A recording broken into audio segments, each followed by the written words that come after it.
బ్రహ్మ మొదలైన మహాతత్వవేత్తలు ఎట్టి జ్ఞానం కలవాడు సంసారం అనే సముద్రంలో మునిగి నాశనం అయిపోడో శ్రీ మహావిష్ణువునకు నివేదించుకుంటున్నారు. ఆ నివేదనను పోతన మహాకవి ఇలా తెలియజేస్తున్నారు.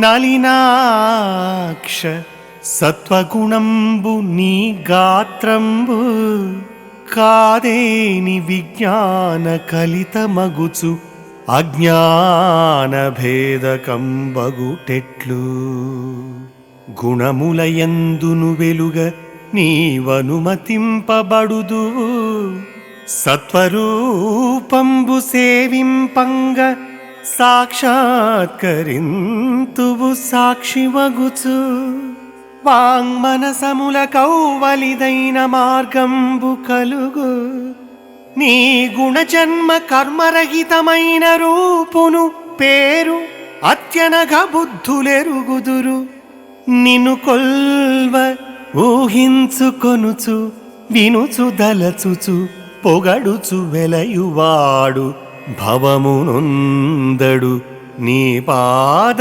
భక్తుడగుచు ఆ ఆ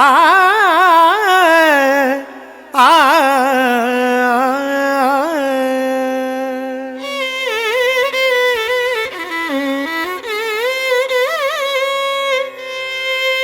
పుండరీకాక్ష, ఇతర గుణాల స్పర్శ ఆవంత కూడా లేని శుద్ధ సత్వగుణమే నీ దేహం. అందువలన అది విజ్ఞానంతో కూడి ఉన్నదై అజ్ఞానాన్ని రూపుమాపుతుంది. తక్కిన గుణాలలో కూడా నిన్ను జ్ఞానులు దర్శించుకుంటారు. నీ సత్వరూపాన్ని చక్కగా తెలుసుకుని నిన్ను సేవిస్తే నీవు సాక్షిమాత్రంగా సాక్షాత్కరిస్తావు. మాటలకు మనస్సుకు అందని నీ శుద్ధ సత్వరూపాన్ని అందుకోవాలంటే భక్తులకు నిన్ను సేవించుకోవడం ఒక్కటే మార్గం. నీకు గుణాలు, పుట్టుకలు, కర్మములు, నామరూపాలు లేవు. అట్టి తత్వాన్ని అత్యంత పుణ్యం ఆర్జించుకున్నవారు మాత్రమే తెలుసుకోగలుగుతారు.